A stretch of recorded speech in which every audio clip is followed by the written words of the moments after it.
పృచ్ఛసి పునః పునః ఎందుకు 10 మాటలు పందిటెళ్ళిందని అడుగుతావు, నీ పని మీద వెళ్ళు అన్నాడు. వాడికి ఈయన ఏం చెప్పాడో అర్థం కాలేదు, వెనక్కి తిరిగి వెళ్ళిపోయాడు. పంది బతికింది, తనకి అనృత దోషం రాలేదు. ఏది చూసిందో అది మాట్లాడదు, చూసినవి కళ్ళు మాట్లాడవు, నోరు చెప్తుంది కానీ అది చూడలేదు. ఎందుకు అడుగుతావు నన్ను?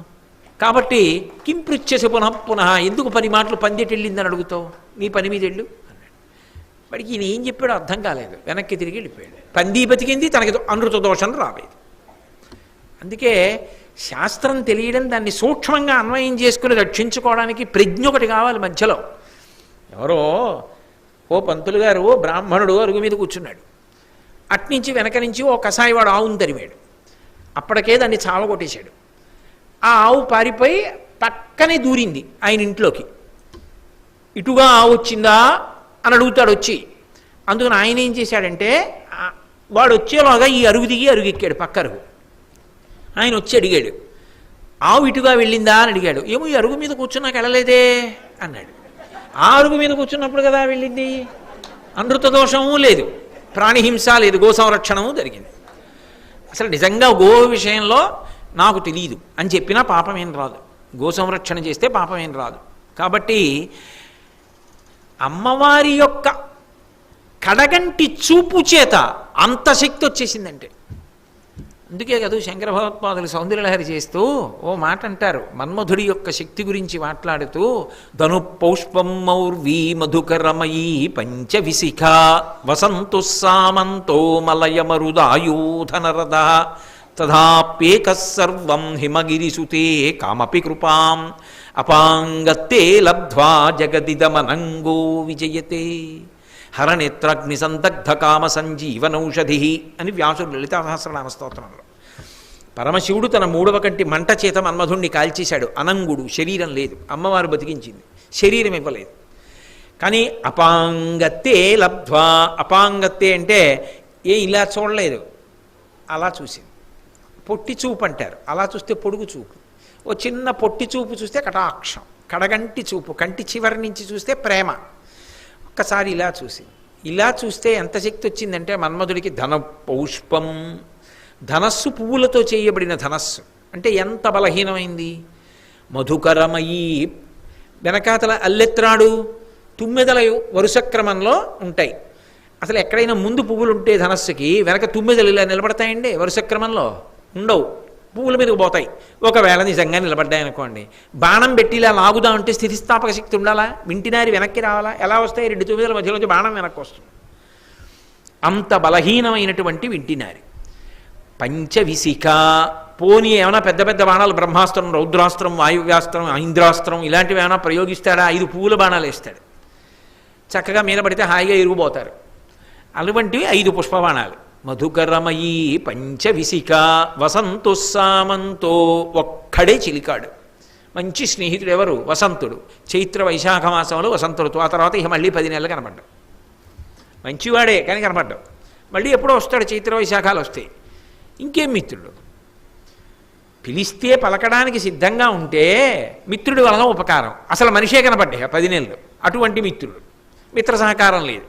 వసంతు సామంతో మలయమరుదాయూధనరథ, మలయ పర్వతం మీద నుంచి వచ్చేటటువంటి గంధపు చెట్ల మీద గాలి ఆయనకి రథం. ఆ గాలి దాని ఇష్టం వచ్చినట్టు పోతుంది. మీరు చూడండి, ఒక్కొక్కసారి అక్కడ లౌడ్ స్పీకర్లో పాట వినపడుతుంది, తిరుమల మందిర సుందర అని వినపడింది అనుకోండి, అబ్బా చాలా మంచి పాట వస్తుందని ఇలా వినపడేటప్పటికీ తిరుమల మందిర సుందర గాలికి ఇటు వస్తుంది, తర్వాత గాలికి తర్వాత ఇంకో వైపు పోతుంది. మన ఇష్టమే వస్తుందా? గాలి ఇటు వస్తే అటు వస్తుంది అది. అలా మలయమరుదాయూధనరథ, మలయ పర్వతం నుంచి వచ్చేటటువంటి గంధపు చెట్ల యొక్క గాలి ఆయనకి రథం. శత్రువు అక్కడ ఉంటే ఇటు వెళ్ళదు, ఆ రథం అటుపోతుంది గాలి వేస్తే. ఇంకేం యుద్ధం?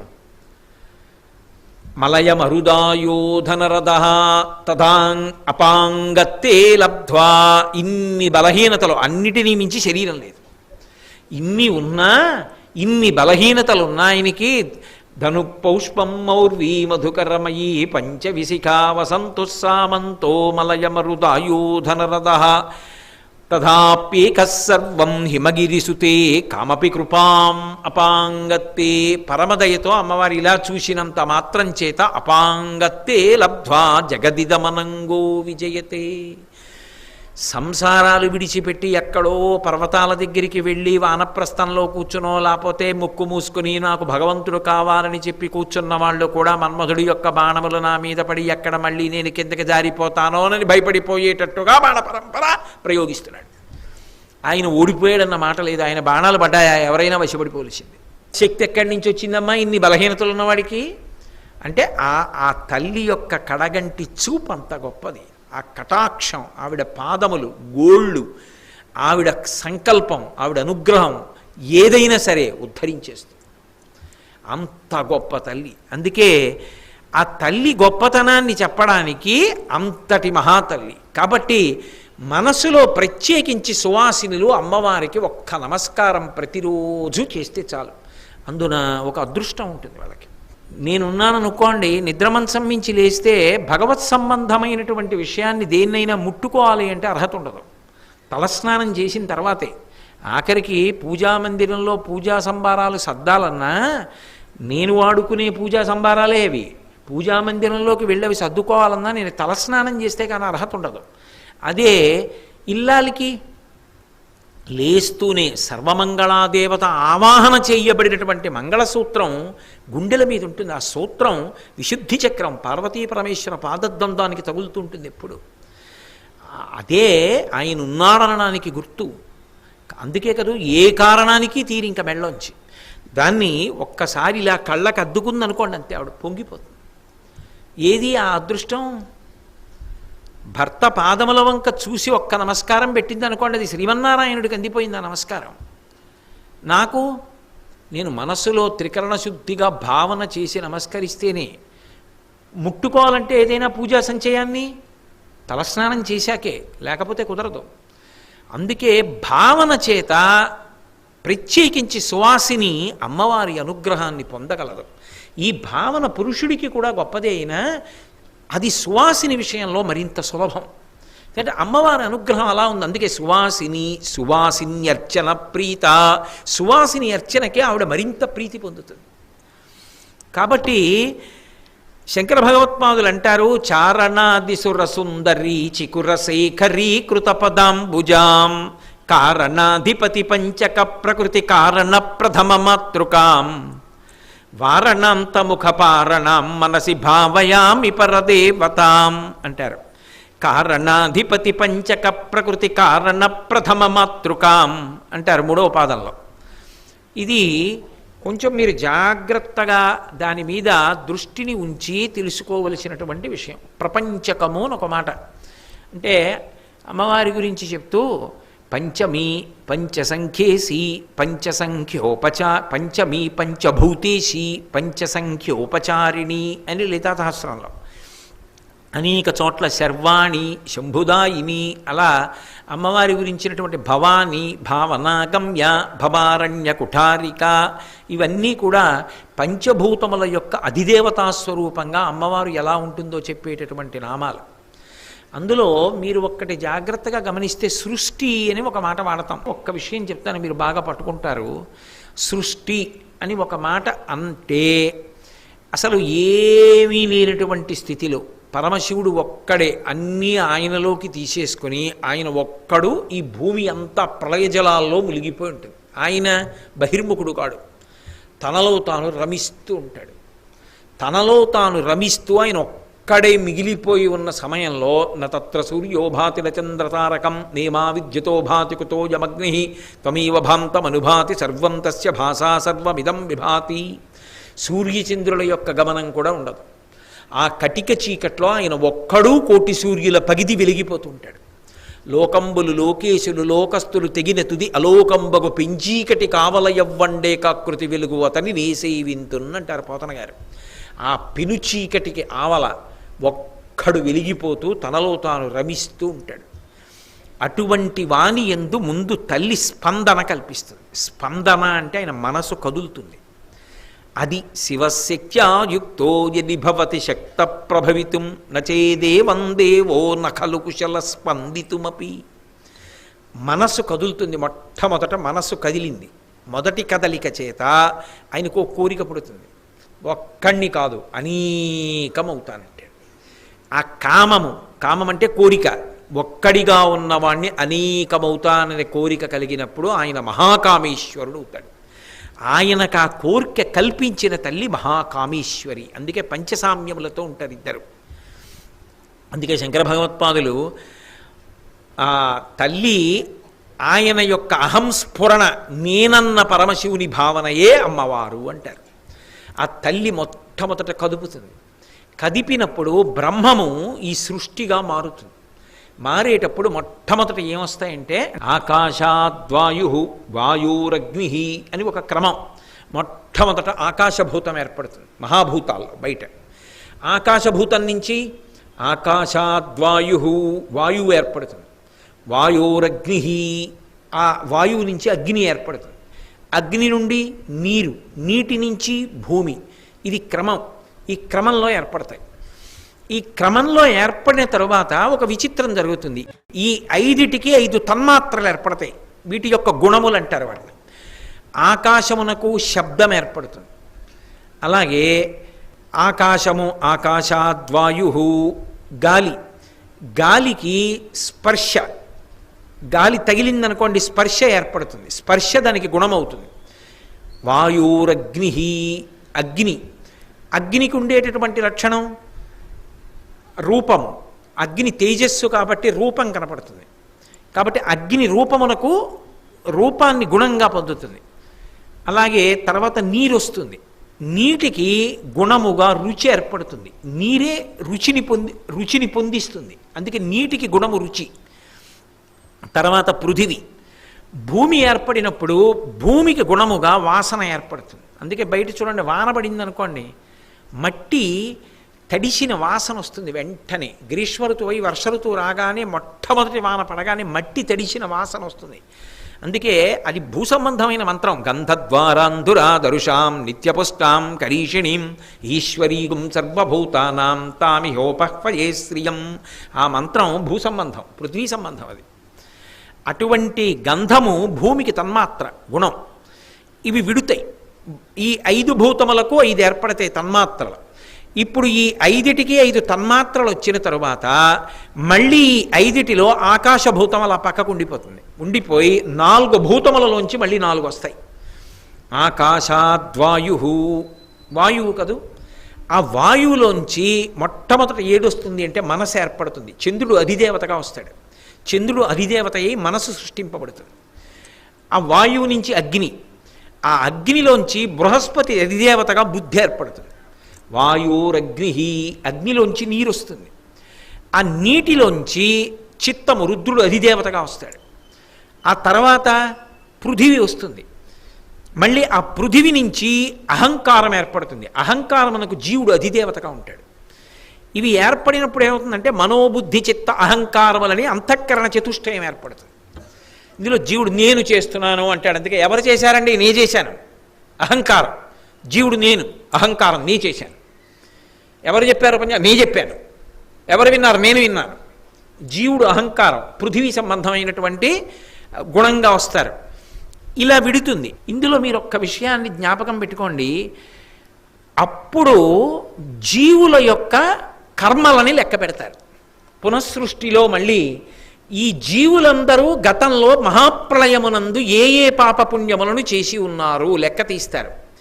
ప్రారబ్ధాన్ని నిర్ణయిస్తారు. ఈ శరీరం ఇచ్చినప్పుడు వీళ్ళు ఏం పొందాలి, ఎంత పుణ్యం అనుభవించాలి, ఎంత పాపం అనుభవించాలి అన్నది నిర్ణయించి ముందు స్థావర జంగమములను ఏర్పాటు చేస్తారు. స్థావరములంటే కదలకూడదు, జంగమములంటే కదలాలి. స్థావరములుగా వచ్చినప్పుడు చెట్లు మొదలైనవి స్థావరములుగా వస్తాయి. జంగమములంటే కదలాలి. మళ్ళీ ఈ జంగమ ప్రాణులు 3 అయిపోతాయి. ఇవి దేవతలు, మనుష్యులు, తిర్యక్కులు అని 3 విభాగాలు అయిపోతాయి. దేవతలు ఉత్తమ కర్మలు చేసి పుణ్యం చేసిన వాళ్ళని దేవతలుగా పంపిస్తారు. పుణ్యము పాపము రెండూ చేసినటువంటి వాళ్ళని మనుష్యులుగా మర్త్యలోకానికి పంపిస్తారు. కేవల పాపం చేసిన వాళ్ళని తిర్యక్కుగా పంపిస్తారు. మళ్ళీ పంపించినప్పుడు ఏం చేస్తారంటే సుఖము దుఃఖము ఈ 2 అనుభవించాలి. ఈ 2 అనుభవించడానికి వాడు ఉన్నాడు అనడానికి శబ్ద స్పర్శ రస రూప గంధములు 5 పంచభూతముల యొక్క తన్మాత్రల్ని ఆధారం చేస్తారు. బ్రహ్మాండంలో ఏముంటాయండి? పంచభూతాలు ఉంటాయి. ఆ పంచభూతాలే బయట ఉంటాయి. పృథివీ, భూమి ఎక్కడుంది? బయట ఉంది. పృథివీ పిండాండంలో ఉంది. దీన్ని ఇలా అన్నాను అనుకోండి, ఎన్ని స్నానాలు చేసినా మట్టి వస్తుంది. బ్రహ్మాండంలో పృథివీ, పిండాండంలో పృథివీ, అప్, బ్రహ్మాండంలో నీళ్లు, ఇందులో నీళ్లు, ఇందులో నీళ్లు పోస్తున్నాను కదా, నీళ్లు ఉంటాయి ఇందులో. అలాగే తేజస్సు, బయట అగ్నిహోత్రం ఉంటుంది, ఇందులో కూడా వేడి ఉంటుంది కదా.